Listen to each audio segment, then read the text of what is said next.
Hola, ¿qué tal? Bienvenidos a otra nueva sesión de la entrevista Avant-Garde. Yo soy Eduardo Núñez y hoy tenemos un invitado muy, pero muy especial, al cual es un gran amigo a quien quiero y respeto mucho, el licenciado Enrique Villa. Licenciado, buenas tardes. Buenas tardes, doctor.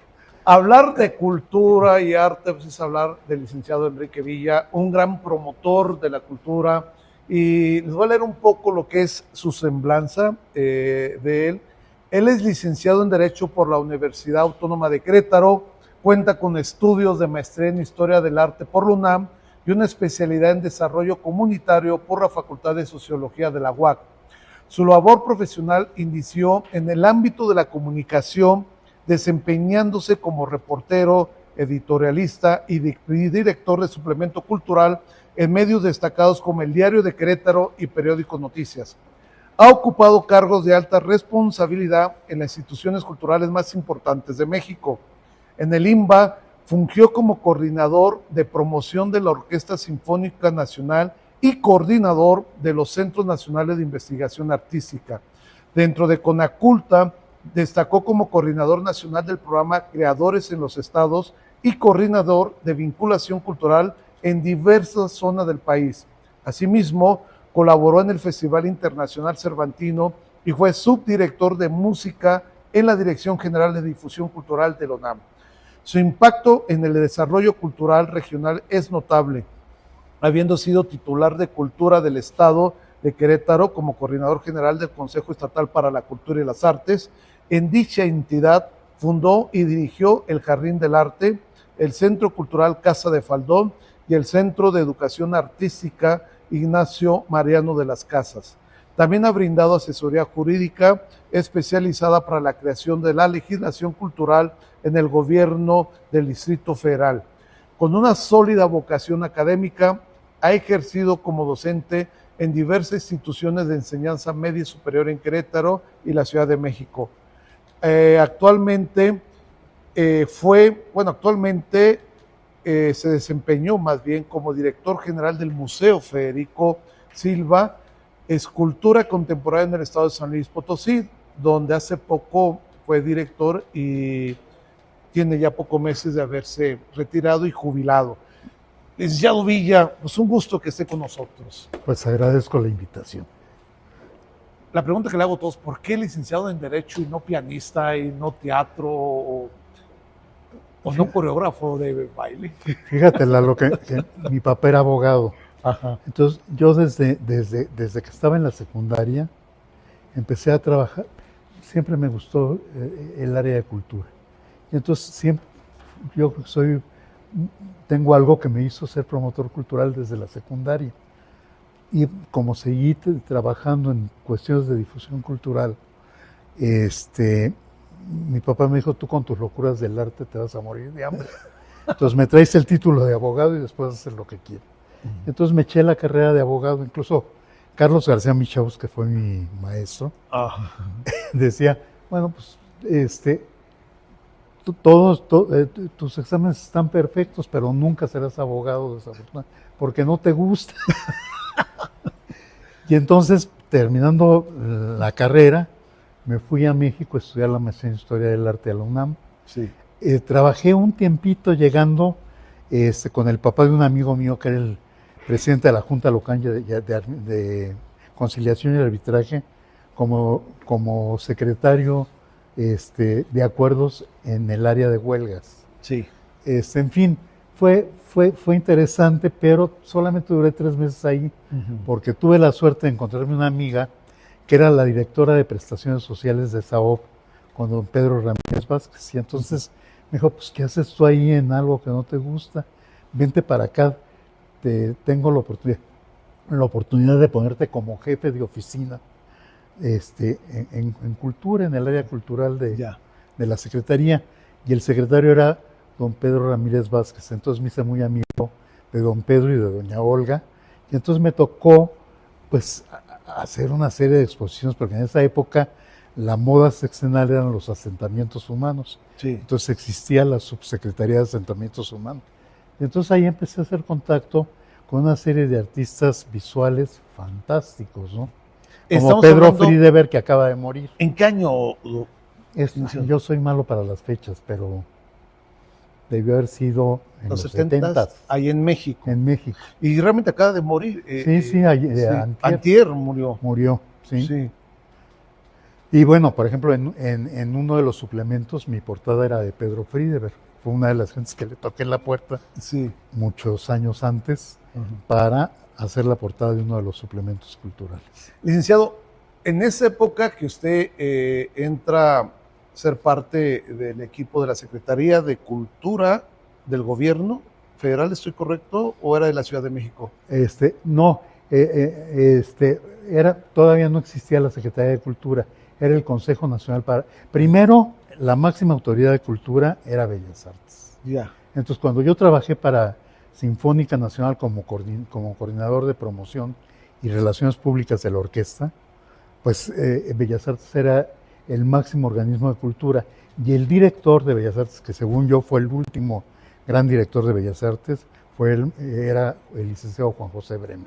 Ya. Un personaje fantástico. Hablemos de esa época. Usted coordina esta parte de promoción con la Sinfónica Nacional, y sé que ahí tiene una relevancia muy importante. ¿Nos puede platicar de esos años, licenciado? Porque creo que dirigía en su momento el maestro Sergio Cárdenas, llegó a dirigir en el momento que usted estaba, y de la importancia que se empezó a desarrollar en esa época. Fíjate que, te digo, yo estaba en SAOP y entonces tenía un piano Steinway de cola que me hicieron favor me empeñé en tenerlo, y entonces tenía una oficinita que estaba enfrente del centro Scope.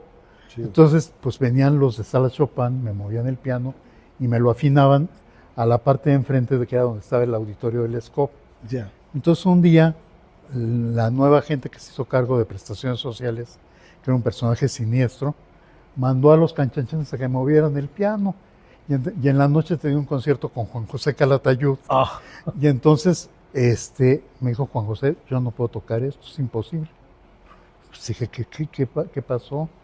Hablé a Sala Chopin, no, nadie nos habló ahora. Porque este cuate me dijo que él iba a tomar en sus manos ese asunto. Claro. Entonces se canceló el concierto, se lo pagué a Juan José y le dije al director de prestaciones, yo ya me voy. Yo no puedo seguir con un señor que no entiende lo que de qué se trata lo que estamos haciendo, ¿no? Y que es mi jefe, ¿cómo puede ser mi jefe alguien que no tiene idea ni le interesa? Sí. Y entonces Sergio Cárdenas estaba entrevistando, había llegado de Europa, del Mozarteum, y recién nombrado director de la Orquesta Sinfónica Nacional, y estaba entrevistando gentes. Entonces a mí me entrevistó y trabajé con Sergio Cárdenas desde el inicio, que fue muy grato el trabajo con Sergio, aprendí muchísimo, y me da mucho gusto, está documentado en los periódicos, cuando se va a Bremer y entra Javier Barrosierra, a mí me tratan de echar de la Sinfónica, y ha sido el único funcionario que en la historia de la Sinfónica Nacional ha defendido la orquesta. Pararon Bellas Artes, manifestación frente a Bellas Artes. Cuando Federico Silva me presenta a un ex rector de la universidad, ahorita te digo, a Carpizo, que era en ese momento rector de la UNAM, me dice, oiga, usted es el del escándalo en Bellas Artes. Le dije, pues me da mucha pena, pero sí. Y te digo, para mí fue fantástico.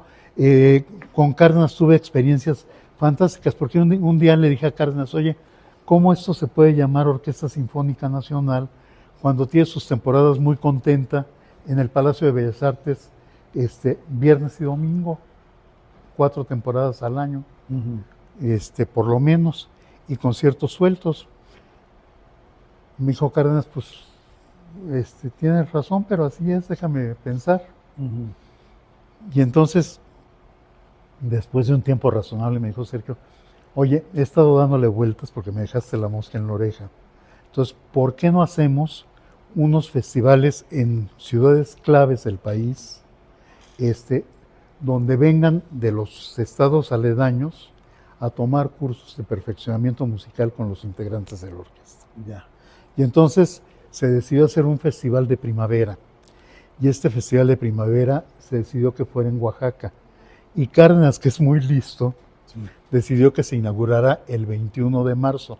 Ya. ¿Por qué el 21 de marzo? Porque el 21 de marzo El iba el natalicio, presidente, sí. y entonces el presidente inauguraba el festival de primavera de la Claro. orquesta. Sí. Y entonces luego se planteó Michoacán, pues tienen toda la tradición del, del Conservatorio de las Rosas. La rosa, sí. Pues había un personaje que era muy importante en esa época, al que Bremer se había traído de Aguascalientes, que era el maestro Víctor Sandoval, que él era el director de la Casa de la Cultura de Aguascalientes, pero esa era la casa de cultura más importante del país, porque tenían, Sí, lo recuerdo. en esa época, tenían una televisora propia, radiodifusora, el teatro dependía de todo lo que era la parte cultural. Estaba integrada como si fuera una secretaría, Ya. pero era la Casa de la Cultura. Y entonces Bremer le propone a Víctor Sandoval que se vaya a México y le cree un área que se llamó Promoción Nacional, que dependía de Bellas Artes, y que esta área iba a dar servicio a todo el país, con la idea de que repitiera el esquema de Aguascalientes nacionalmente. Y se hizo. Y nunca llegó a hacerlo. A concretarse. Pero Víctor Sandoval era un personaje importante y llegó a ser subdirector y posteriormente director del Instituto Nacional de Bellas Artes. Y él detestaba al maestro Cárdenas. Ah, Entonces yo tenía unos agarrones con él. Bárbaros. Entonces él decidió que no se hiciera en Michoacán, sino que se hiciera el Festival de Verano en Aguascalientes. Y entonces hizo en Aguascalientes. Y la otra sede era Tijuana. Y ya no se pudo seguir haciendo porque Víctor Sandoval detuvo todo el proceso. qué Ya barbaridad. con Javier Barros Valero. Qué barbaridad. Pero a ver, a usted le tocó un periodo muy importante cuando estaba el presidente López Portillo, ¿no? Fue cuando entró ¿Cómo no? Sí. en ese dedo. Y su esposa, doña Carmen, Doña Carmen Romano. ajá, López que fue Portillo. una de las primeras damas más importantes en el desarrollo de cultura, ¿no, licenciado? Sí, doña Carmen Romano, bueno, ella era gente de música. Sí. Y su maestra de piano era la maestra Guadalupe Parrón. Claro, la emperatriz del piano. Y entonces ella ofreció que se haría mucho por el arte y la cultura en México y particularmente por la música, cosa que hizo divinamente bien porque ella tenía un personaje muy importante a su lado que se llamaba Juan Marcos, no me acuerdo el apellido, pero Juan Marcos era un personaje que es de Coahuila y él le creó a ella FONAPAS, que era el Fondo Nacional para Actividades Artísticas y Culturales. Y, por ejemplo, había una serie de gasolineras que se llamaban CODESA, y en esas gasolineras cargaba todo el gobierno federal. Ajá. Todo lo que había de ganancias iba para el arte y la cultura de México. Qué maravilla. Entonces, en esa época, bueno, pues vienen los grandes directores a México, el Cervantino adquiere un nivel Ultra Plus. pero plus en el mundo. Vienen cuanto cantante importantísimo hay en el mundo, cuanto director y cuanto solista. Y era tan importante el Festival Cervantino que la política nacional se movía ahí, en Guanajuato. Qué maravilla. Y en toda esa época, pues Guadalupe Parrondo hizo una serie de giras con la Filarmónica de la Ciudad, con el maestro Lozano, Sí. por el mundo, ¿no? Creación, esa filarmónica por doña Por Carmen. doña Carmen Romano. Sí. No, ya estaba creada, lo que pasa Ah. es que doña Carmen la adoptó como Ya. su orquesta. Ya. Pero una orquestita como de medio pelo. Ajá. Entonces, doña Carmen le dio la gran envergadura y creó el La escuela conjunto Olin-Yolistli, claro, Sí. claro, del cual Lozano era el director, Ajá. que era fantástico. Sí, lo que- porque había una beca para quien estudiaba ahí. En ese había sentido. todas las posibilidades, se fue mucha gente de México a estudiar al extranjero. Sí. En fin, Y llegaron muchos músicos extranjeros A México. a la filarmónica y eran los que daban clases también en sí, Olinjo sí, Liszt. sí, sí. Es que esto fue algo muy importante para todos los que se dedican al arte. La señora doña Carmen entendía lo que era el arte y la cultura, y para entender todo esto se necesita conocer, y gracias a ella se dio un movimiento impresionante entre la cultura. Ella entendía que un alumno que estudiaba el arte tenía que estar dedicado sus 8 o 9 horas, y el que entraba a la Escuela Vida y Movimiento Olinjo Liszt, Ujú, estaba becado sí, para que no tuviera problemas más De- que dedicarse a sí. estudiar. pero becado de todo a todo, ¿eh? Sí. Y hubo gente de todo el país Sí. que desfiló por Olinjo Liszt, y gente que después se hizo de un nombre importante Claro. y tuvieron un peso importante. Pero, por ejemplo, Sergio Cárdenas, en esa época, le dio oportunidad a los jóvenes compositores, le dio una gran oportunidad a las compositoras que nunca habían sido tomadas en cuenta. Claro. Por ejemplo, ¿cómo se llama? Márquez, tuvo su primera oportunidad con Sergio Cárdenas, Arturo Márquez. Arturo Márquez. Sí. En fin, gente muy importante que después se hizo de un nombrezote y ahora son figuras nacionales, ¿no? E internacionales. Sí, claro. Y algo muy importante, licenciado, le toca este gran periodo, pero a usted le toca convivir con toda la crema innata de todo. O sea, llámese los compositores del momento, de esa época contemporánea. Obviamente estaban los grandes corrientes de los pintores de esa época, los artistas plásticos de esa época, los literatos de esa época, los escenógrafos de esa época. Le tocó ese gran movimiento del México de los 60s que se venía recreando en los 70s. ¿Nos puede hablar de esa parte? Que fue fantástico, porque mira, cuando me dieron a mí la oportunidad de dirigir este suplemento cultural, pues yo veía que en Querétaro lo que más había de un supernivel eran poetas y escritores. Sí. Entonces, pero no los leía la gente, nos juntábamos unos cuantos en un cafecito. Sí. Vino Paula de Allende, que hizo un trabajo importantísimo en Querétaro. Sí. Entonces, teníamos un grupo fantástico, ¿no? En el que estaba, pues, gente del medio. Pues Querétaro era un Querétaro muy pequeño todavía. Sí. Pero Manuel Herrera, Los Isla, Salvador Augusto Alcocer, y Juan Antonio. El poeta, ¿no? Alcocer, ¿no? Era... Sí. Sí. Salvador Alcocer, sí. Florentino Chávez, en fin, una serie de gente y venía gente también de México. Yo conocí en casa de Paula de Allende a Rosario Castellanos, para que veas los niveles que se manejaban por ahí. Ajá. Efraín Huerta venía un día sí y otro también. Ahí conocí yo a Alejandro Aura en casa de Paula de Allende. Pero como yo veía que la gente en Querétaro no leía tanto, entonces me fui a tocar puertas. Cuando yo era muy chico, mi papá nos llevaba a las lomas de Chapultepec, a casa de Pellicer, a ver sus nacimientos. Entonces le toqué la puerta a don Carlos Pellicer, pues que era un personaje importantísimo en esa época. Cuando yo conocí a don Carlos Pellicer era el maestro, y Octavio Pacero Octavio.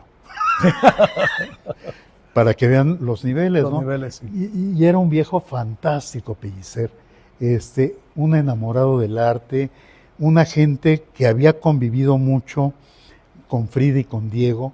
Me contaba unas historias pavorosas de la relación entre Frida y Diego.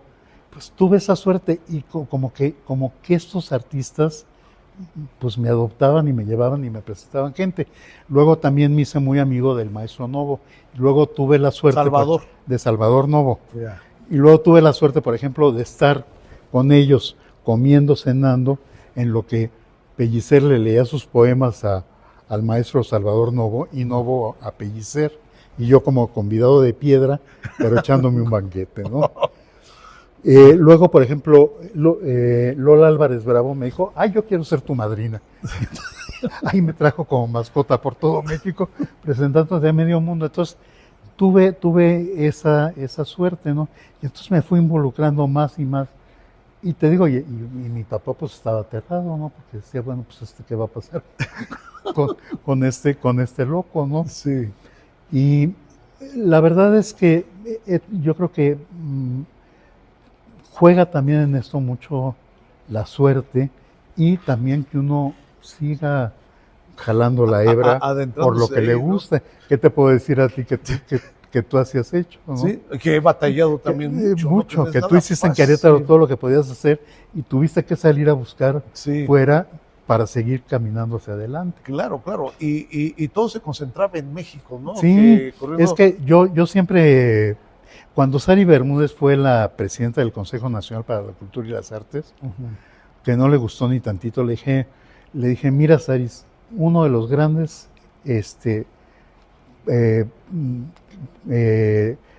dificultades que tienen ustedes, Federación, con el país, es que nuestros mejores artistas, para crecer, tienen que irse a México. Y entonces los estados se quedan vacíos, sin tutela, sin maestros. Entonces tenemos que trabajar por la cultura en los estados, pero a nivel educativo, con los niveles plus. Está el Sistema Nacional de Creadores, que me tocó ser coordinador de esto, y que estaban pues todos los artistas plus de este país, los premios nacionales de artes, los que habían obtenido la beca del Fondo Nacional, para gente de primera línea y gente. El artista es por naturaleza generoso, en la mayoría de los casos. No falta la excepción que confirma la regla, ¿verdad? Sí. Pero el artista es generoso por naturaleza. Y entonces, bueno, armamos la posibilidad de esto. Desafortunadamente no se pudo cuajar. Incluso hicimos una exposición en el Castillo de Chapultepec con todos los premios nacionales, que a mí me interesaba ver.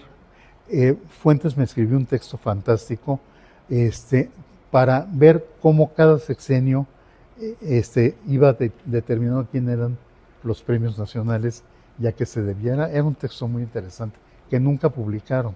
Claro. Porque yo salí de ahí y me fui a Lina, con quien tuve siempre mucho pleito cuando fui titular de Cultura de aquí. Sí, aquí.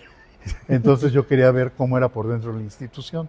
Y Sergio Raúl Arroyo, que era el director de Lina en ese momento, me ofreció irme a trabajar con él. Licenciado, antes de aterrizar en Querétaro, de todo lo importante que empezó a moverse aquí cuando usted llega, ¿qué pensaban los artistas en ese México? Porque traían una onda totalmente diferente, ¿no? De Manuel Enríquez con sus composiciones, donde, ahorita se me olvidó el nombre de este importante pintor en México que usted perfectamente conoció, que tuvo después un problema con sus hijas y todo esto. Este gran pintor, por ahorita recuerdo el nombre, toda esa corriente de cómo se movía. Fíjate que fue fantástico, porque por un lado estaba Alicia Urreta, una gran compositora mexicana, que ella hacía el Festival México Festival Hispano-Mexicano de Música Nueva. Sí. Y venían compositores de un año se hacía en México y al siguiente año se hacía en España. Y en esa época todavía no teníamos relaciones con España. Había una legación española, y entonces ella, por un lado, hacía estos festivales, y por otro lado, Manuel Enríquez, ¿no? Sí. Que Manuel Enríquez, aparte, pues, era un artista muy querido, porque a él también le costó mucho trabajo salir de Jalisco, venir a México.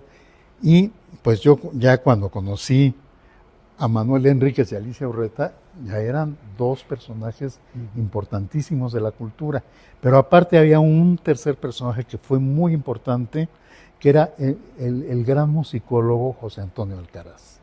Entonces, bueno, se vivió una época fantástica, ¿no? Porque ibas a ver, bueno, las novedades que se daban en el mundo. De la ¿no? música contemporánea. Contemporánea. En esa época, y estaba también el maestro Leonardo Velázquez. Si claro, no recuerdo, ¿no? Claro, que después tú imagínate que en UNAM me tocó ser jefe del maestro Leonardo Velázquez, y me decía el maestro Leonardo Velázquez, oiga, me da permiso de, ay maestro, ¿cómo cree? Usted haga lo que quiera, si usted es un personaje en la vida musical de este país. Y ¿no? que rescató mucho el folclore, llevándolo a la sala de concierto a su manera contemporánea, ¿no?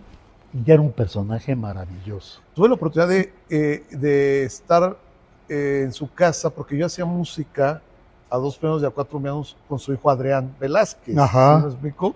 Que tenía 2 hijos. El otro era todo lo opuesto a Adrián, ¿no? Rockero y pelo largo. Y, todo eso.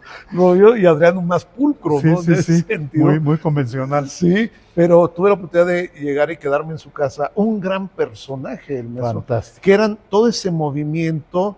Y era, ahí el pintor Fíjate. tratando de buscarme, a ver si me lo buscan, chicas, José Luis. Era gente fantástica. Mira, me tocó también conocer a Mabarak, Sí. que fue el que hizo ¿cómo se llama? Lo de las Olimpiadas, ¿cómo le llamaban? Esto que anunciaba las Olimpiadas, la música, Sí.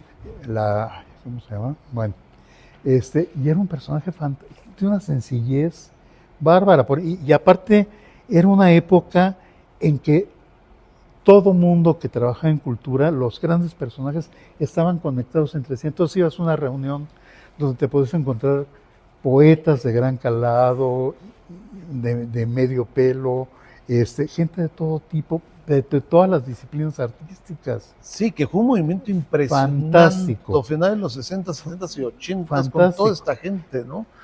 Fantástico. Imagínate que, por ejemplo, se organizaban en casas. Por ejemplo, había una mujer que era una actriz de teatro, Julia Alfonso, que fue mi jefa, que era fantástica, Julia Alfonso. Entonces, por ejemplo, ahí ibas y estaba Tegua, estaba Jaime Sabines, en fin, gente de veras de primera línea. Claro, y me tocó, ya me recordé, chicas, gracias, José Luis Cuevas. Ah, cómo no. Otro de los grandes personajes que usted también tuvo mucha amistad con él y que tuvo un final un poco aparte tormentoso ahí, ¿no? Me tocó mucho en la zona rosa, porque fíjate, Sí. en la zona rosa había una mesa donde estaba José Luis Cuevas, Alejandro Jodorowsky, Ay, el cineasta, cineasta, y director. gente de teatro. Era un gran maestro de pantomima. Manuel Felgueres, en fin, te digo, y la zona rosa era un lugar fantástico, Sí. porque era un lugar, yo creo que no ha habido un lugar en el mundo como lo que fue la zona rosa. En esa época. En su momento, sí. Sí. Sí, te encontrabas allá medio mundo, ¿no? Sí. De repente ibas caminando y podías encontrarte a Alain Delon, que estaba en México y que estaba por ahí. El gran actor Ajá. francés. En fin, una época fantástica, de verdad. ¿Y cómo era José Luis Cuevas? Fíjate ¿Cómo? que era un personaje muy agradable. Yo me hice un poco amigo de él, y sobre todo de un personaje que sigue siendo el director del Museo Cuevas hasta la fecha, que es un ingeniero, López Araujo. Él, su primer cargo, cuando yo lo conocí, lo hicieron director de danza en Bellas Artes, el Ya. Instituto Nacional de... Y todo el mundo se lo criticaba, ¿no? Sí. Como un ingeniero director Sí. de... Bueno, pues era muy amigo de José Luis. Ajá. También, y él es hasta la fecha el director del museo. Del Museo de José Luis Cuevas. Pero me tocó todo el trámite del museo con José Luis y con Vázquez Araujo, que era muy divertido, ¿no? Era un personaje muy divertido, José Luis. Pues terminó muy mal porque esta señora, pues era una ambiciosa, quería que firmara juntos pero José Luis es toda una época de México, ¿no? Fue Sí. muy amigo de Carlos Monsiváis, que Carlos Claro. Monsiváis también fue otro muy, muy amigo, Emilio Carballido, Sergio Magaña. Sí. No, hombre, eran personajes fantásticos, ¿no? Podemos llamar la época dorada de todas esas nuevas corrientes. Pues yo creo que sí, por lo menos a mí me tocó pues conocer estos personajes y tratar con ellos. Por ejemplo, yo a Carlos Fuentes lo conocí cuando estaba casado con esta actriz Rita Macedo, Sí, que eran gentilísimos, ¿no? sí. Termina México y viene a Querétaro, su ciudad natal. Viene y trabaja en... Fíjate que regreso a Querétaro, yo estaba en Lunam, Ajá. y como subdirector con Alicia Urreta, y me tocó despachar en esa época en la sala Nezahualcóyotl. Ya, ya. Entonces, me vengo a Querétaro a invitación de Mariano Palacios Alcocer. Sí. que era Amigos de senador usted. de la República. Ajá. Pues fuimos compañeros en el Salesiano en primaria, y luego, bueno, pues mucho trabajé con él cuando él fue director del INJUVE en Querétaro. Yo trabajé con él en la Promotoría Cultural del INJUVE. Ahí estábamos Paula de Allende, Juan Antonio Islas, Manuel Herrera y yo. Sí. Entonces era muy divertido, y pues me pide que le haga el proyecto de cultura para Querétaro. Entonces ya pues se lo hice, y era un super proyecto de cultura, no porque lo haya hecho yo, sino, por ejemplo, en teatro pues le toqué la puerta a Carballido, Magaña ya había muerto, y luego pues los que seguían de ellos, Víctor Hugo Rascón Banda, esta mujer que ahora entrevista de cosas políticas, Sabina Berman. Sí. En fin, y la gente muy joven, los chavos que estaban estudiando teatro, tanto en la Universidad Nacional como en la Escuela de Teatro de Bellas Artes. Entonces, un poco tenía un parámetro muy... Y así en cada disciplina artística, en danza Guillermina Bravo, que también fue muy amiga mía. Bueno, de hecho, con Sergio Cárdenas, fíjate qué maravilla. Tuve la oportunidad de dirigir en el Palacio de Bellas Artes una historia del soldado, que fue así el super éxito, porque fíjate qué elenco. El director de la música era Sergio Cárdenas. Y luego los atrilistas eran los principales de la orquesta. El concertino, la primera viola, el corno inglés, en fin. Gordon Campbell, que ahora es director de la Orquesta Sinfónica de Sinaloa. En fin, y luego mi elenco era el narrador Claudio Brook. Oh, el gran actor, sí, esa voz. Yo cuando vi Simón del Desierto, yo dije, yo quiero dirigir a Claudio Brook, porque a mí por lo que más me ha dado es por la dirección de escena. Entonces, y se me hizo, afortunadamente. El soldado era Arturo Beristain. El diablo era Alejandro Aura. Y la bailarina era Toña Quirós, que era la primera bailarina de Ballet Nacional. La coreografía era de Guillermina Bravo. Las luces eran de Elena Marzans, que era una iluminadora fantástica que había estudiado, española, que había estudiado iluminación en Nueva York, y de una la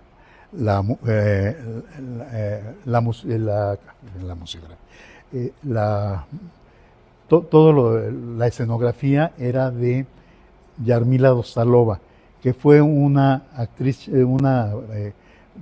checoslovaca que trajo Carballido para dar clases en la escuela de teatro. Un elenco fantástico. El más burro de la fiesta era yo, que era el director de escena. Y entonces todo el mundo decía que iba a ser un fracaso eso, ¿no? Guillermina Bravo me dijo, Villa, tú no puedes debutar en Bellas Artes con esta obra. Está hecho en este centenario del nacimiento de Stravinsky, toda la obra importante de Stravinsky la están haciendo en Inglaterra, y han omitido la historia del soldado porque nunca va bien. Bueno, pues le pedí a José Antonio Alcaraz que hiciera la traducción del francés al español, porque yo las traducciones que encontré, ninguna funcionaba, y yo creo que eso fue gran parte del éxito, porque es una traducción fantástica, y fue el super éxito, la gente de pie aplaudiendo. Desafortunadamente hicimos solamente 4 funciones en Bellas Artes, y luego ya hicimos gira, pero ya Claudio no pudo venir a la gira, entonces vino Germán Robles como narrador. Germán Robles era maravilloso. Fue una experiencia fantástica. Luego te digo, por ejemplo, en los festivales de Oaxaca, ¿no? Sergio Cárdenas, por principio de cuentas, con los músicos de la orquesta hizo grupos musicales. Entonces, en la mañana eran las clases de perfeccionamiento. Entonces, los principales de la orquesta estaban dando clases de perfeccionamiento. Se discutió mucho si la entrada al teatro, a los conciertos, iba a cobrar o no. Y se acordó que fuera gratis porque no ibas a pagar nada con eso, ¿no? Pues veías a la gente haciendo cola desde las 10 de la mañana para un concierto que era a las 9 de la noche. Claro. En Oaxaca había quien dejaba sus cubetas o bultos ahí para aguantar la cola. Sí. Y luego te digo, en la tarde entraban los diferentes grupos de cámara que había armado Sergio con la orquesta. Entonces entraba un quinteto de metales, un cuarteto de cuerdas, había un grupo de percusionistas, en fin, de veras era fantástico. Y luego, yo le dije a Sergio, ¿qué te parece si invitamos a otros artistas y hacemos cosas? Entonces, por ejemplo, yo invité entre estos artistas un personaje que ya las nuevas generaciones no saben quién era, pero que era Cachirulo, que era muy amigo mío, Claro. y hacía teatro infantil. Entonces a los niños de mi generación, como 2 después de mí y varias arriba de mí, En la mía. aprendieron a ver teatro con Cachirulo, Sí. porque era teatro televisado. En el 13. Ajá. Y entonces, Yarmila hizo los muñecos, por ejemplo, era la princesa flauta, la bruja con trabajo, y así participaban los instrumentos, Claro. para que los niños Entendieran. tuvieran ese juego con los instrumentos. La música la hizo Alicia Urreta. En fin, no sabes lo divertido y lo gozoso que eran aquellos festivales. Carballido, por ejemplo, escribió una obra de teatro sobre Chucho el Roto que se llama Tiempo de Bandidos, y se estrenó en ese festival de Oaxaca. Sí. En fin, te digo, iban gentes de todas las disciplinas artísticas de primera línea. Hacíamos exposiciones fantásticas con varios artistas, ¿no? Claro. Y, licenciado, Querétaro le toca a usted abrir cosas muy importantes. Una casa de faldón que estaba en ruinas, la llega a la dirección, la levanta, empieza a tener un movimiento muy importante, y después vamos a hablar de cuando llega como titular con Coneculta, ¿no? En esa época. Sí. ¿Sí? ¿Cómo llega a la casa de faldón? Pues mira, en la administración de Mariano Palacios, finalmente terminé trabajando desarrollo comunitario, Sí. los 6 años, en una instancia que se llamaba Ideas, que nació y murió con el sexenio de Mariano Palacios. Claro. Y las siglas de Ideas eran un poco para que no se identificaran con cuestiones de tipo político, de tipo gubernamental, porque la gente ya estaba muy arisca contra el PRI. Sí. En esa época.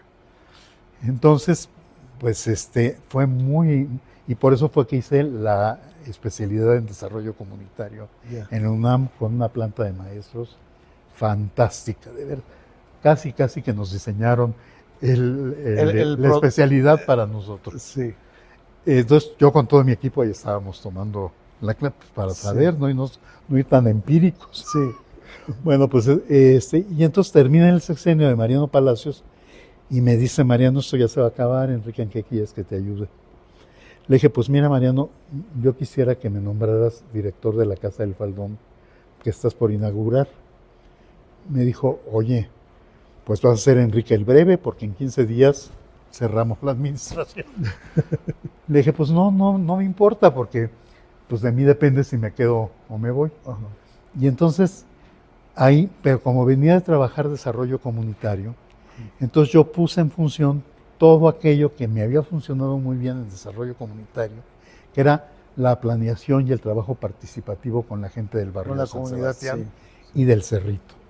Sí, recuerdo. Entonces, pues logré hacer los amigos del museo, que eran grupos de vecinos que intervenían en las discusiones de qué se programaba y qué no se programaba. Y que la verdad yo me quedé asombrado de esto, porque al año y medio de estar haciendo exposiciones, pues un día presentamos una gente pues que no tenía calidad artística, en buen y claro español, o mucha calidad artística. Entonces llegaron los vecinos a reclamar: ¿cómo? Si aquí ha estado Manuel Felgueres, Toledo, Federico Silva, en fin, ¿por qué ahora que no tiene calidad?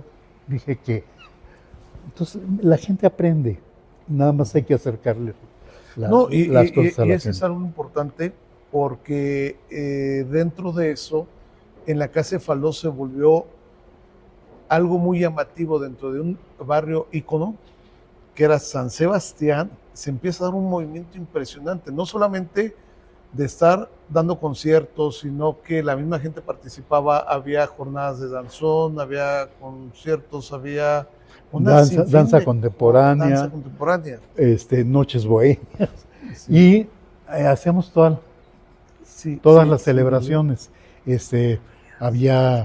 Celebrábamos Día de Muertos con cosas de teatro y música y poesía.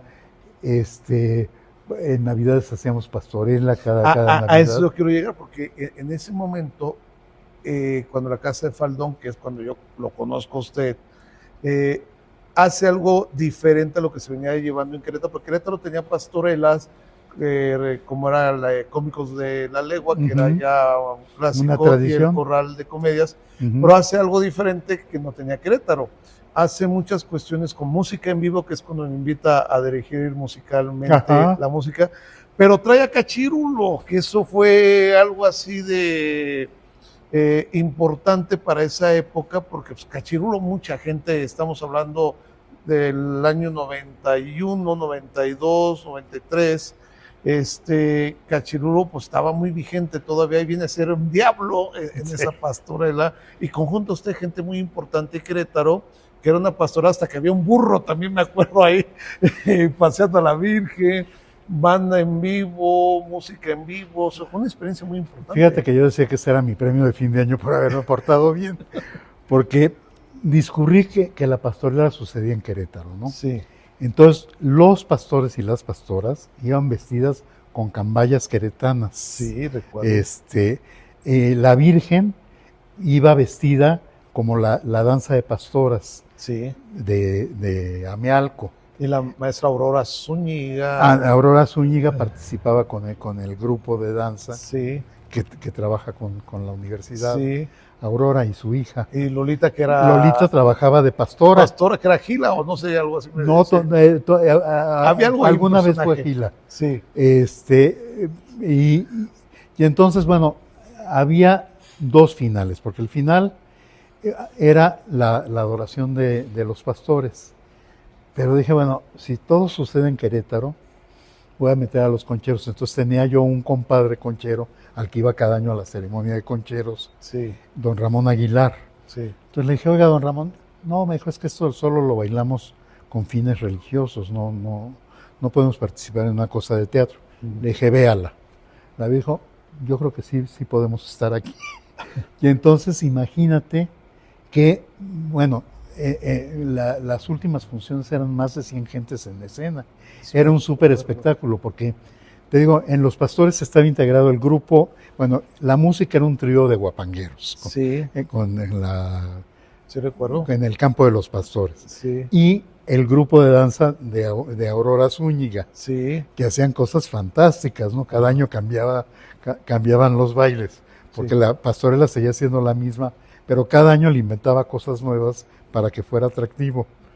Y luego, en el centro de la Casa del Faldón, pues está lo que era un senador barroco, que era, ahí yo decidí que iba a ser el mesón. Sí. Y entonces, bueno, y arriba, en la azotea de esto, y de los vecinos de atrás, sí, nos prestaban, y ahí estaban un coro de ángeles. Sí, recuerdo. Y había cuerdas y Tato Dorantes que tocaba el órgano. Que a mí me tocó dirigir todo eso musicalmente. Exacto. Y que el maestro Librado Alexander, en paz descanse. Hizo un San José, porque sí, la Virgen y San José cantaban, era también un musical.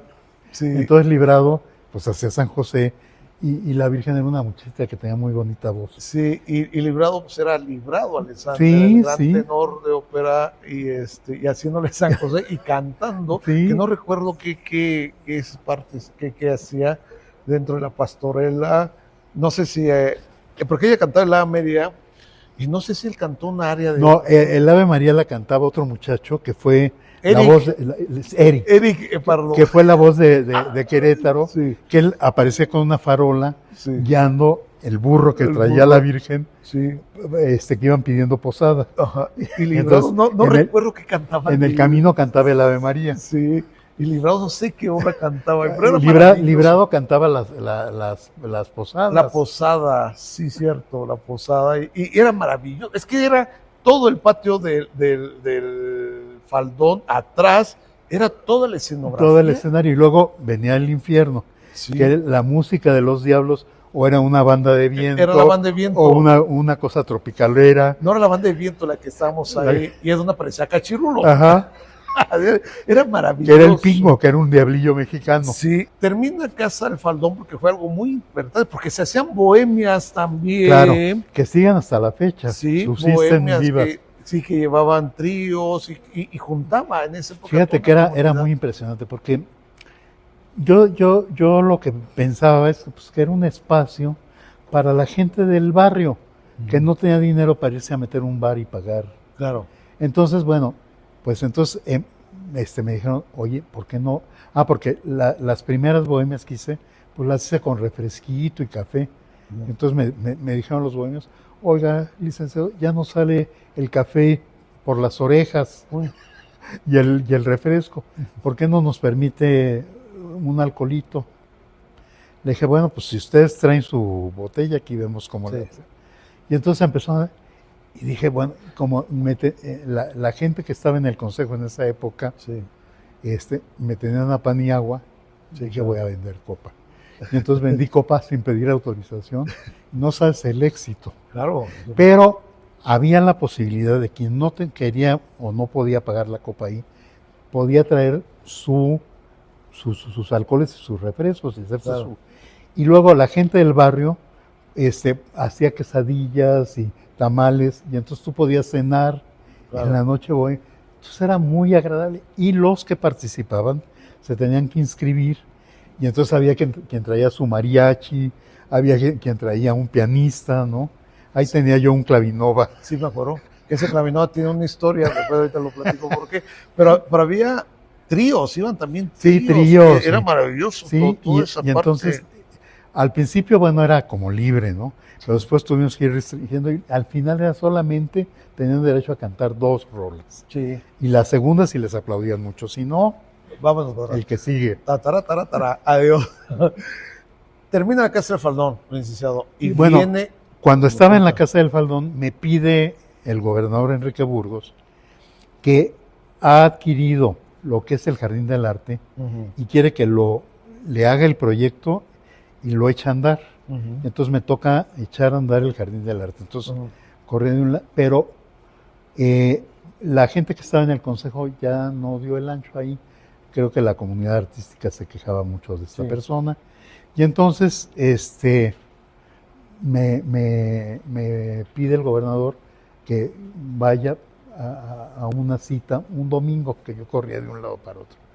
Y Arturo Proal, que era el secretario de Educación, de quien dependía el consejo, me dice, oye, te dice el gobernador que vayas, pero te va a nombrar titular de cultura en el estado. Me dijo, no puedes ir en esas fachas, vete a cambiar.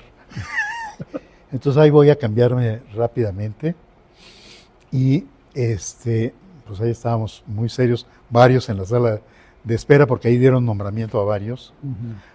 Y entonces llegó esta persona que estaba al frente del consejo y me dijo, te he pedido que le des la llave de la Casa del Faldón al maestro Beckett, porque ahí estaba la escuela de laudería y me la habían hincado. Sí, cierto.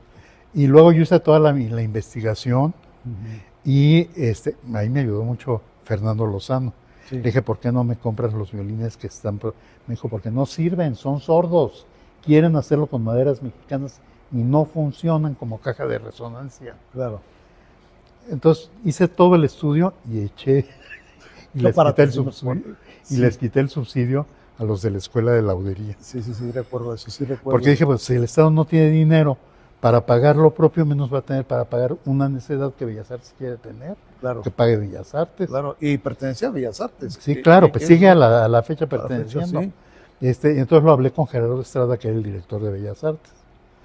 pero ahí le dan el nombramiento. ¿Cómo fue eso? Entonces ya voy y ese domingo, entonces viene esta persona que estaba al frente, mañana quiero que le des la llavera de domingo.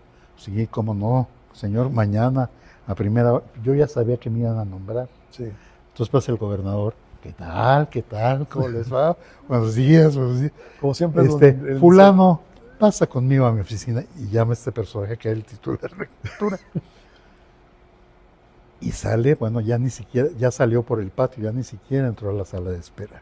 Ya. Entonces ya pasamos y ya que termina el acto donde nos iban posicionado todos, me dice el gobernador, oye, dale un espacio en la Casa del Faldón a esta persona porque no tiene dónde despachar. Sí. Y yo no lo quiero correr porque él era secretario académico de la universidad y me dice que él estuvo a punto de ser rector. Y como yo lo jalé para acá, no llegó a la rectoría. Le dije, sí, con todo gusto. Entonces ya le di un espacio. Y ahí fue como llegué, pero gracias al trabajo que se había hecho en la Casa del Faldón, claro, y en el Jardín del Arte.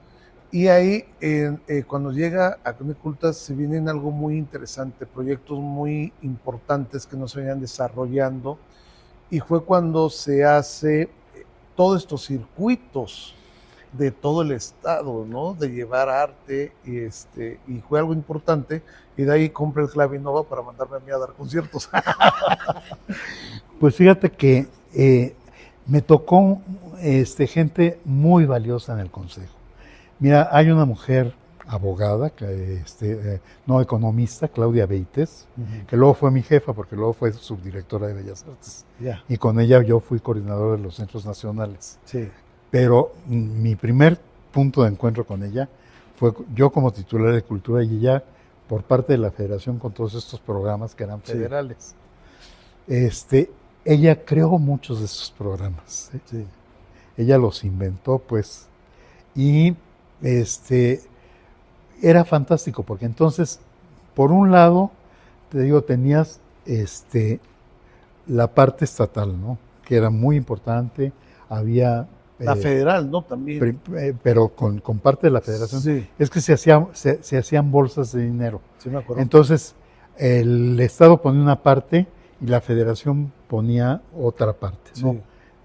Un 50 y un 50%, y entonces se hacía una bolsa, pues en lugar de ser de 100 pesos, era ya de 200 pesos, ¿no? Sí, recuerdo. Entonces duplicabas tú la inversión del Estado, pero para tu propio Estado. Sí. Entonces con eso se pagaba el fondo estatal, ¿no?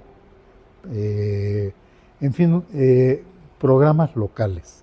Pero luego había otro fondo que era el fondo regional. Entonces Querétaro estaba en 2 regiones. Ahí sí debo acusar a Manuel Naredo, porque tuvo la tontera Manuel Naredo de dejar ir la región centro, porque Querétaro estaba en la región centro y centro occidente. Entonces yo tenía, pues, duplicaba mi presupuesto por 2, sí, claro. una parte en la centro y otra parte en la centro occidente. Entonces podía mandar a los artistas queretanos por medio país. Sí, porque estaba también esa. Claro. Yo hice un circuito zona centro.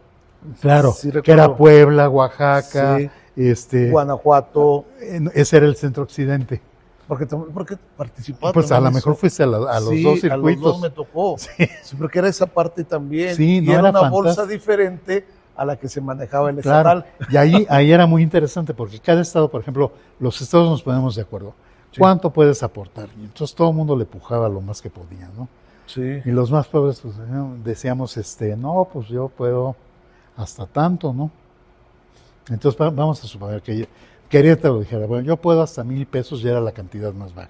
Entonces cada estado daba 1,000 pesos, pero la federación, que son 9 estados, entonces la federación aportaba lo de 5 estados más. Sí. Entonces pues, la bolsa crecía impresionantemente y todo el mundo buscaba lo más que pudiera para tener recursos y que la bolsa fuera más grande. No, eso era importante. Era un trabajo de veras delicioso, porque nos reuníamos los titulares de cultura y empezábamos a programar las giras y a proponer y decíamos, este grupo, presentábamos los grupos y se votaba entre todos, yo quiero yo quiero a Eduardo Núñez, sí. ¿Sabes también a quién mandé a este circuito? A los Dulcemelos. Sí. que a Héctor Larios de Ajá. Alejandra, que era muy importante. Sí, Y creo que Salomé también, la clavecinista, sí, le claro, pasó eso, claro. ¿sí? claro. Porque eran muy importantes. Y ir a la sierra también era interesante porque muchos no querían, pero yo sí quería porque me decía el licenciado Villa, pues vas a ir a las comunidades, y pues yo sí voy, y te voy a comprar un piano, no importa el eléctrico, porque muchos pianistas no querían tocar No, en pianos no. Decían sí. guácala de perro. Sí. No, Tú dije, andas no, yo sí tocando voy, eso. yo sí voy. Entonces, Bueno, a Guillermina Bravo, que está considerada como la madre de la danza contemporánea, ajá. le dije, Guillermina, según esto tú hacías mucha danza de izquierda cuando empezó Ballet Nacional y hacías tú las coreografías. Ahí tienes la nube estéril, muchas coreografías importantísimas, ¿no? Quiero que vayas a pueblear en el estado. Mejor, Villa, mi amor, si tú me haces un foro de tanto por tanto, como mesa de billar, que no tenga ninguna posibilidad de resbalarse a los bailarines, voy a donde quieras. Y es más, el linoleum yo te lo presto. Y entonces le hice el mamotreto aquel y se presentó, no sé, hasta en rancherías. Era fantástico ver la emoción de la gente viendo las No, y era interesante porque llegaba todo el mundo cargando el piano eléctrico y me tocó a mí llegar al auditorio de la comunidad, pero que está metida en mitad de la nada. a la de la nada, ¿no? Y anunciando se presentará el pianista Eduardo Núñez de aquí en el auditorio y que no sé qué tanto. Y entonces era interesante porque uno inexperto, uno llega y uno prepara Mozart o lo que uno está viendo en el momento y todo eso. Yo era alumno de Guadalupe Parrondo y llego y me veo un público de puros niños.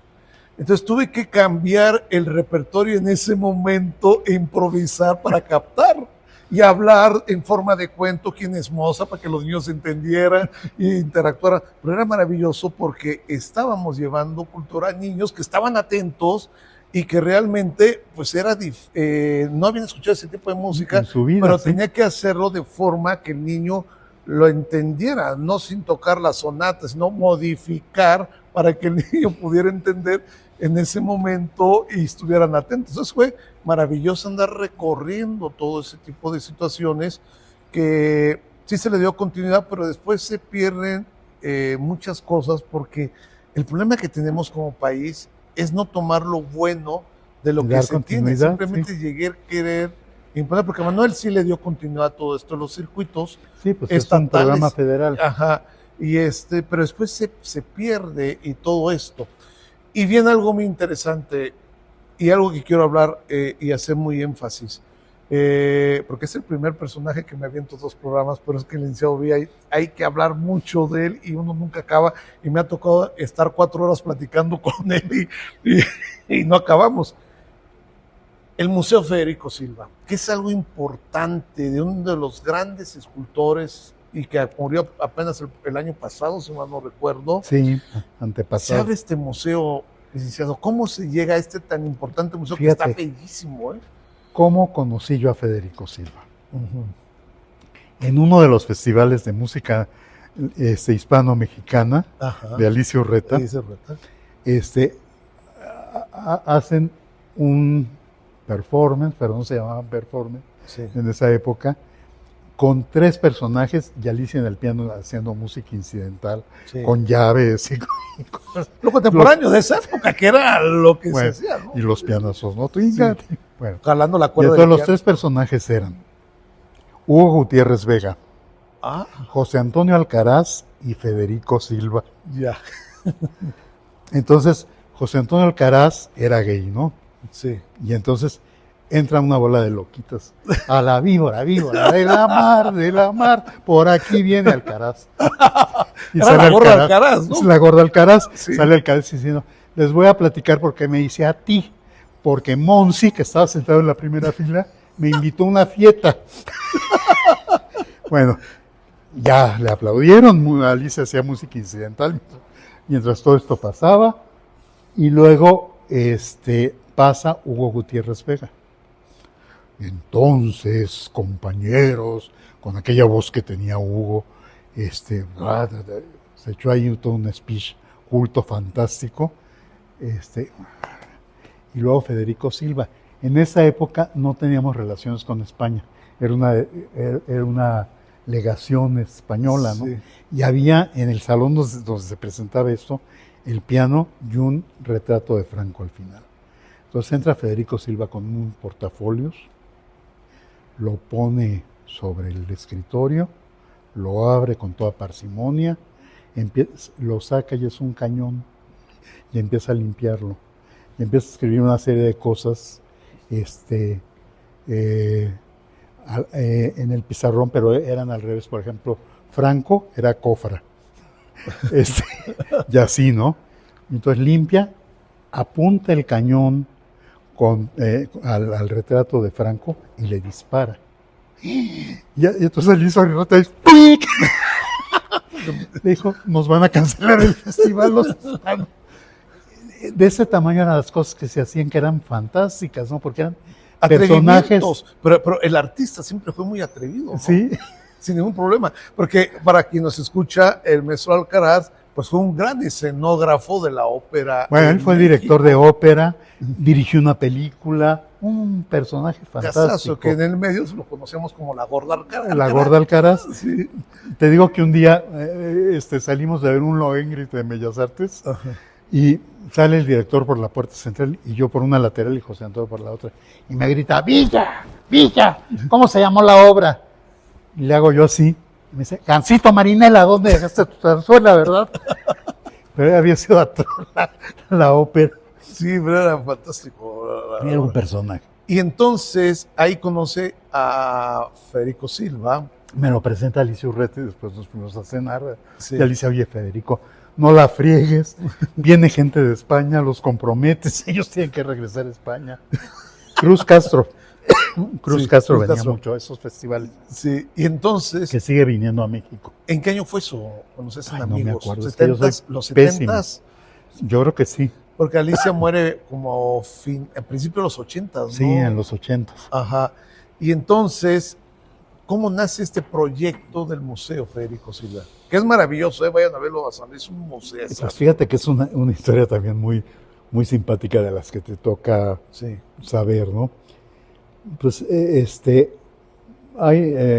se topa Federico con un personaje en el aeropuerto y pues cruzan algunas palabras y les toca sentarse junto en el asiento, ya que toman el vuelo. Sí. Y entonces me empiezan a platicar y le dice, bueno, ¿y usted a qué se dedica? Le dice el personaje a Federico. Me dice Federico, pues mire, yo soy pintor y escultor, pero principalmente hago escultura. Dijo, qué interesante, ¿y dónde puedo ver su obra? Entonces le dice Federico, bueno, pues mucha de mi obra está en la Universidad Nacional. No sé si conoce el espacio escultórico, pues en esa pieza me tocó intervenir. Y ahí tengo en la Facultad de Ingeniería varias obras. En fin, hay obra mía por toda la UNAM, por todo pero el día que quiera lo invito a mi casa, véngase a desayunar o a comer, nos ponemos de acuerdo, para que vean mi taller. ¿Y usted a qué se dedica? Pues yo trabajo de gobernador de San Luis Potosí. Entonces le dice, y sí le tomó la palabra, sí me gustaría conocer su estudio. Y entonces va el gobernador al estudio de Federico, conoce el estudio y demás, y dice, maestro, porque le dice, bueno, ¿y qué piensa hacer con toda esta obra que tiene aquí? Y dijo, mire, cuando yo me muera, el estudio del maestro Silva está en una vieja fábrica textil en Tlaxcala. Está entre Tlaxcala y Apizaco, en mitad de la nada, ¿no? Sí, como si fuera el casco de una vieja hacienda. Claro. Entonces, ¿y qué piensa? Dijo, pues cuando yo me muera todo esto se lo quiero dejar al pueblo de México. Oiga, ¿y no ha pensado en dejarle algo al pueblo de México, pero en San Luis Potosí? Le dijo, yo le hago un museo. Le dijo Federico, sí, ¿cómo no? Federico pensó que estaba alardeando, ¿no? Sí. Y entonces, bueno, pues ya se despiden muy contentos, adiós, adiós. Ya a los 2 o 3 meses le habla y le dice, maestro, ya le tengo varios lugares para que usted venga y escoja qué lugar le gusta para su museo. Entonces Federico le dice, ¿me está usted vacilando, gobernador? No, dígame cuándo viene para irlo a recibir y enseñarle los lugares. Entonces se va Federico, ve los lugares y estaban sacando de ahí, porque ya era muy riesgoso para los niños, de la escuela que había hecho Porfirio Díaz para su proyecto de educación primaria, que es la escuela tipo. En algunos lugares se llama tipo, en otros escuela modelo, ¿no? Sí. Y entonces se empieza a trabajar y se está cumpliendo, yo creo que va para los 21 años el museo. Acaba de cumplir los 20 años. Y entonces, bueno, entra también Conaculta a este proyecto y entonces se hace este museo que es el único museo de escultura contemporánea en México y en América Latina. América Latina, sí. Y es maravilloso ese museo, ¿eh? Vayan, es una belleza desde su arquitectura y por dentro es un gran trabajo. Y ahí inmediatamente entró a ser licenciado. No, fíjate que ponen a una señora que vivía en San Luis Potosí, pero el hermano de ella era el director del SECROPAM, que es el Centro de Bienes Muebles del Instituto Nacional de Bellas Artes. Ahí se restaura toda la obra pictórica, toda la obra plástica.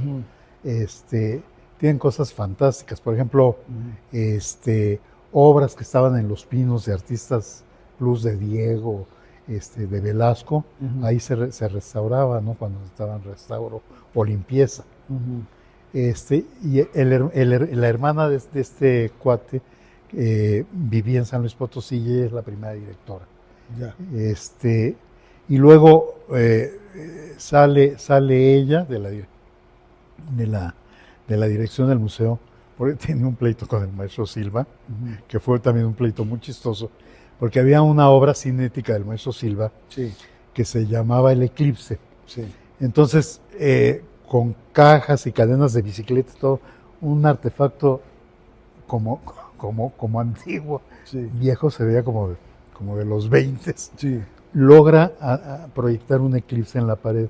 Era muy interesante. Y entonces ella va y le dice, pues ni creas que tu obra gusta tanto, lo que más gusta es el eclipse.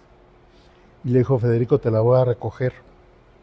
Entonces le dijo ella, pues si quieres, recógela. Llega a San Luis Potosí, desmonta la obra y se la manda a Tlaxcala a Federico. Federico la recibe, se la quieren entregar. Dijo, yo no recibo esto, regrésenlo. Y se lo regresa. Y nunca más se pudo volver a montar esa obra.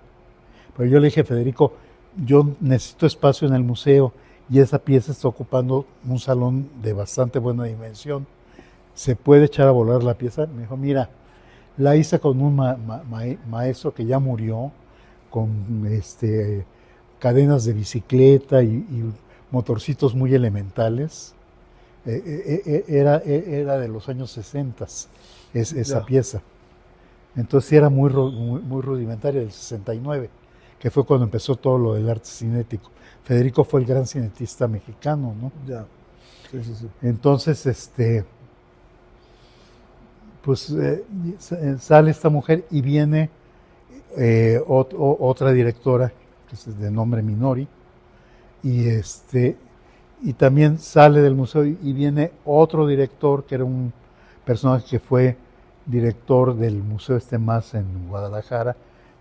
Yo a él lo conocí en Bellas Artes porque él era el de publicaciones en esa época, Carlos Beltrán.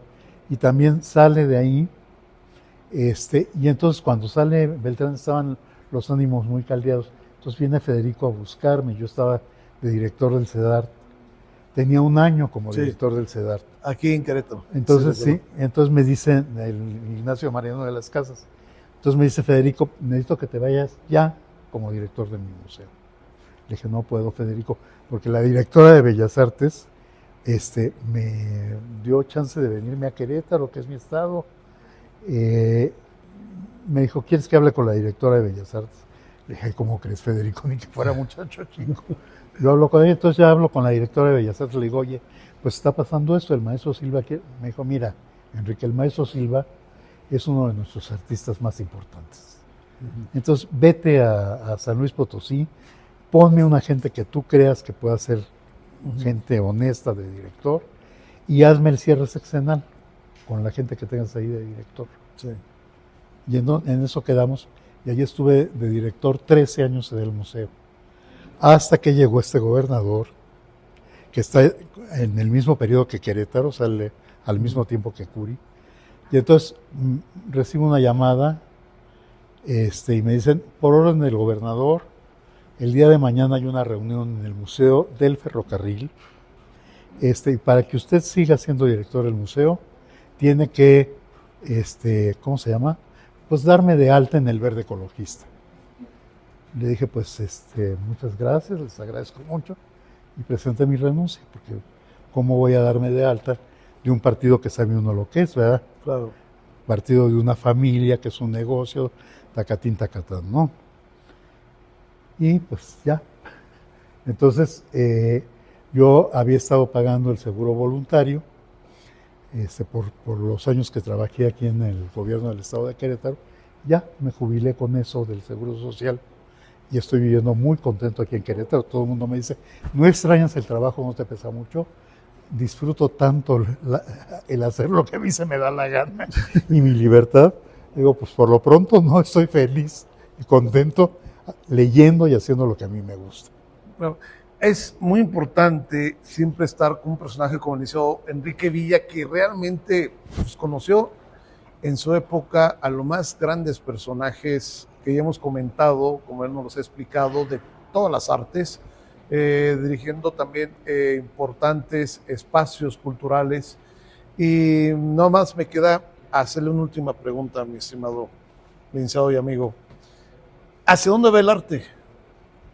¿Cómo ve el arte ahorita? Mira, yo creo que el arte no tiene fin mientras el hombre vive. Es parte de una necesidad humana. Sí. Imagínate, en medio de todo esto que estamos viendo, que está pasando con Trump, ¿qué sería de nosotros sin el arte? Y desde la pandemia, cuando fue la pandemia, ¿no? ¿Quién le dio respiro a la humanidad? El Exacto. arte. Y aparte nos obligó, a mí me tocó siendo director del museo, pues nos obligó a entrarle y a buscar posibilidades para tener a la gente nutrida a distancia, ¿no? Entonces inventamos cosas fantásticas, ¿no? Que me reunía yo con mi gente allá en el museo. Pues nosotros no dejamos de trabajar un día, los días de la pandemia. Entonces yo aproveché para mantenimiento profundo del museo y para armar todos estos proyectos con la gente. Y era divertidísimo. Claro. Entonces, y ahora con la inteligencia artificial, ¿qué se espera? ¿Qué se espera, no? Sí, que está complejo, ¿no? Entonces, yo creo que no tiene fin, ¿no?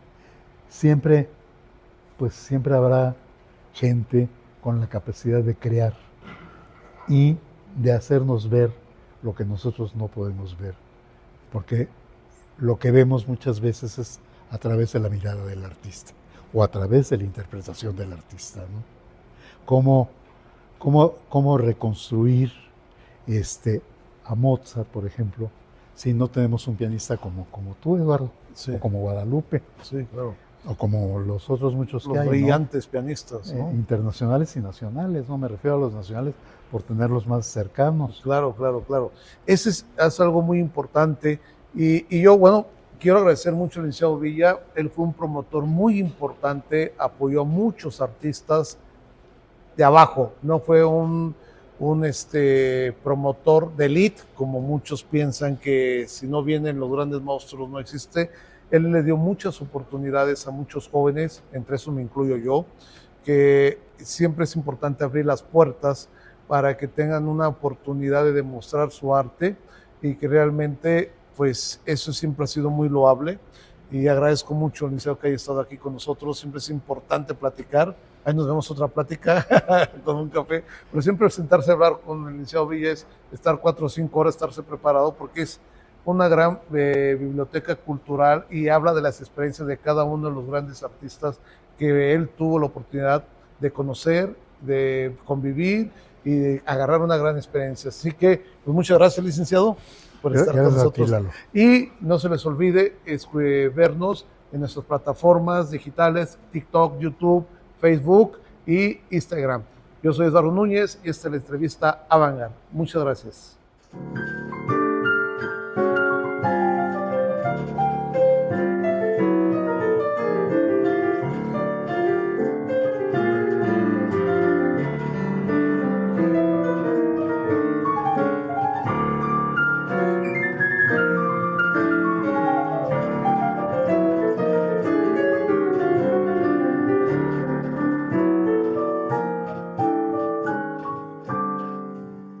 Una producción del Centro Cultural Hangar de la Secretaría de Extensión y Cultura Universitaria para la Universidad Autónoma de Querétaro. Las opiniones expresadas en este programa son de exclusiva responsabilidad de quienes las emiten. No representan necesariamente la visión del Centro Cultural Hangar y la Secretaría de Extensión y Cultura Universitaria.